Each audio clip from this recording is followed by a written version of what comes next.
எந்த அரசியல் உனக்கு தெரியணும்? இந்த காலத்து அரசியலா, அந்த காலத்து அரசியலா? எந்த பதவிக்கு ஆசைப்படாம சுதந்திரத்துக்காக போராடி கடைசியில் குண்டடிப்பட்டி செத்தாரே மகாத்மா காந்தி, அவர் அரசியல்வாதி. கழகத்தை ஆரம்பிச்சு தேர்தலை நிக்காம பதவியை பார்க்காம மக்கள் வாழ்க்கையை பத்தி கவலைப்பட்டாரே தந்தை பெரியார், அவர் அரசியல்வாதி. தேசபக்தியையும் தெய்வ பக்தியையும் மக்களுக்கு உணர்த்தி மக்களை பக்குவப்படுத்தினாரே முத்துராமலிங்க தேவரையா, அவர் அரசியல்வாதி. தாழ்த்தப்பட்ட மக்களை தலைநிமிர செஞ்சாரே டாக்டர் அம்பேத்கர், அவர் அரசியல்வாதி.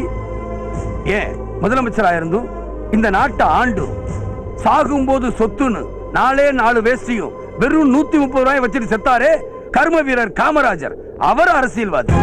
மக்களுக்காக சேவை செஞ்சு மக்களுக்காக போராடி மக்களுக்காக வாழ்ந்து மக்களுக்காகவே சாகுறாங்களே, அவங்க தான்டா உண்மையான அரசியல்வாதி. ஆனா நீ மக்களை ஏமாத்தி மக்களை முட்டாளாக்கி கள்ள ஓட்டுலையும் குறுக்கு வழியிலையும்